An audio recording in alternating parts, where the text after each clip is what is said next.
Pawmi Community Day is this weekend on Sunday, May 11th from 2 until 5 p.m. So in this video, we're going to give you the top tips, tricks, strategies, everything you need to know about Pawmi in Comm Day to max out, what to do with it, how to react, and what is the best way to optimize. So let's get into the details. Welcome to the Trader Club. Here we go.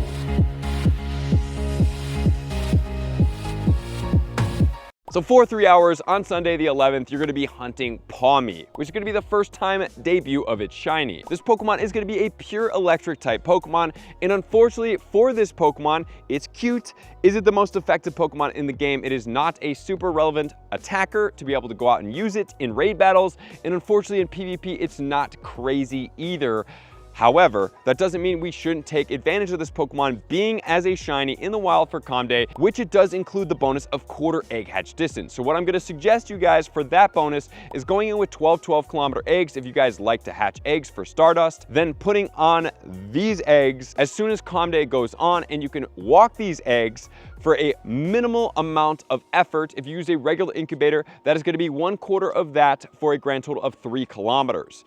Hatching all those eggs on a star piece will yield you anywhere from 70 to 90-ish thousand Stardust, so it's something not to overlook. There will also be increased spawns. There's going to be 3-hour lure modules. So for these 3-hour lure modules, guys, I always think that it's a good idea to put on mossy lures because you have the potential to be able to get some apples spawning, whether it be applin, apples, or other Pokemon in those apples.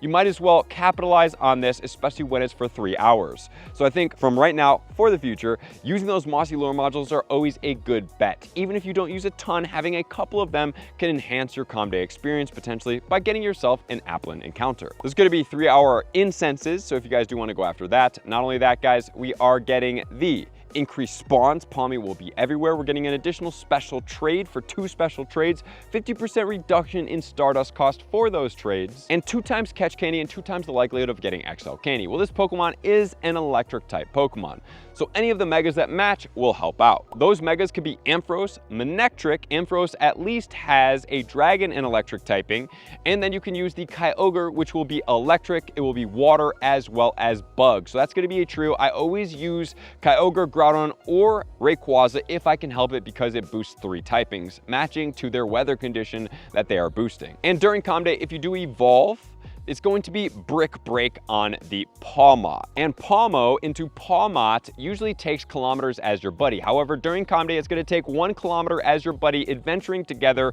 to be able to get this. So what I suggest for you guys to do, number 1, is to have this one ready to go as soon as you possibly can. Once the event starts, if you have a hundo, put that on. As soon as you get a shiny, you might want to put that on, do an evolution, so at least you have one of those done, right? Because you're going to be walking around. Do them as you get them. If you have the hundo, have that as your buddy. As soon as the day clicks, go for it, walk it, evolve it with the move, change it over, get a couple of these done. Don't wait until the end, even though at the end we still have time afterwards, because this is going all the way until the 18th at 10 a.m., which the 18th is actually a week later than this Monday. So I'm not 100% sure that's going on. So I would suggest to play it as if it's going to be done by Monday, the 11th, and not the 18th. There are going to be photobombs, so make sure to take snapshots of your buddies. There's going to be showcases, so compete in those showcases to get your guys self some free premium items. And the field research, Pawmi's 100% IV will be 272. The other field research can get you 5 Great Balls, 2 Ultra Balls, 2 Pineapple Berries, and 500 Stardust. Then you can also get a research encounters that can have special backgrounds.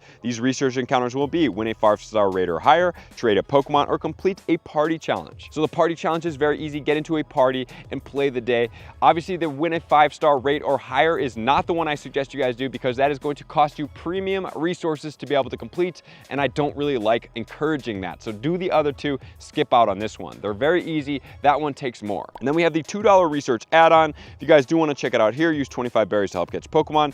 Catch 25 Pokemon for an incubator. Make 25 great throws for 50 Pawmi candy. Spin 15 Pokestops or gyms, which will be an incense. Explore 1 kilometer for 3 silver pineapple berries. Complete 5 field research for 30 Ultra Balls. Pawmi 7,500 dust. A premium battle pass. Then we have catch 5 all the way till 30 in increments of 5 for all these Pawmi encounters, with another Pawmi 7,500 dust. 30 Ultra Balls, which is big for the Go Fest season. And then in stage 3, send 3 gifts and add a sticker for a Pawmo encounter. Then we have earn 3 hearts with your buddy. That's going to give you a rocket radar. Transfer 25 Pokemon for 5 XL candies. Then we have evolve 5 Pokemon for 3 rare candies, power Pokemon 20 times for a TM, earn 15,000 XP for a Pawmi encounter for a Pawmi, 10,000 XP, and 1 rare candy. Then we have the Comm Day special research that will give you potentials to get the backgrounds. Catch a Pokemon on 1 day, 2 different days, 3, 4, 5 for 3 different Pawmi encounters that can potentially have that. The shiny is a little bit more red. It looks like a little bit more fuchsia colored. Pawmo is a little bit more of a washed out fuchsia. And then the Pawmi is going to be a pretty much similar to the Pawmi, just not quite as enhanced. And then as far as this Pokemon in the wild, if there's no weather boost, as in it's not rainy, it's going to be 545 for the highest Pokemon guaranteed 100% IV you can catch in the wild. If it is rainy, 590 will be the guaranteed hundo, and that other one will no longer be. And remember that normally walking 25 kilometers as your buddy is the normal requirement for this Pokemon. So please make sure to take advantage of the 1 kilometer to at least get it checked off if you haven't even evolved it for your Pokédex, which I haven't, so it's time for me to do that at a much discounted rate. And Pawmi is not great ranked in any of the Great Leagues or the Ultra Leagues, but I'll give you the 100% IVs for it. For the Great League, it's going to be 2-15-15, and for the Ultra League, it's going to be a 0-15-15. So what are the strategies around this day? Well, number one, you already got it with the 12-kilometer eggs. Going into this event, 12-kilometer eggs, put them in your incubators, put a star piece on, and go ahead and do that. If you guys are out there with a group party play, all you have to do is get into a group of 4.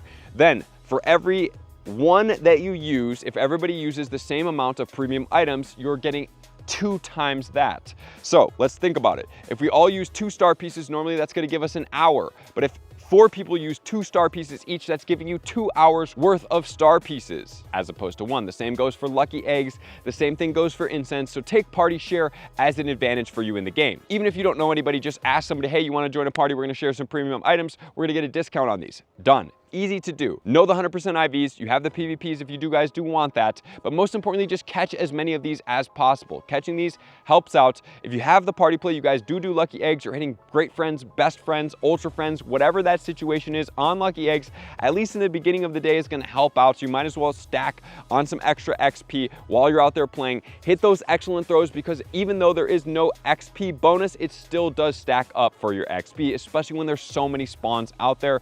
Get into a downtown area, have at least a couple of those mossy lore modules on for the 3-hour intervals to try to get you some Appland encounters. The rest can be regular lore modules, but get out there, most importantly, play with your friends, have some fun, and don't look back. Play this day as if you're never going to need to ever catch another Pawmi again. That's what my #1 rule for Comm Day is, and I hope you guys capitalize, because you never know what the future brings, but at least if you're proactive now, you won't have to worry about the future. So thank you guys for being here. Love and appreciate you. To all my likers, commenters, subscribers, Patreon members, everybody take your support, subscription, and participation to Excel. I'm going to see you guys out on the next video. Peace. I want to take this time to thank everybody who supports me in every facet. It means the world to me, and an extra special thank you to all my Patreons.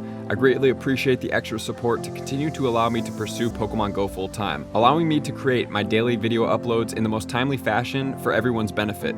Plus, I get the amazing experience of sharing my creative processes behind the scenes and raiding all around the globe with select upper tiers. Thank you everybody for being a part of the Trainer Club. You all mean the absolute world to me, and I will see you guys out on the next video.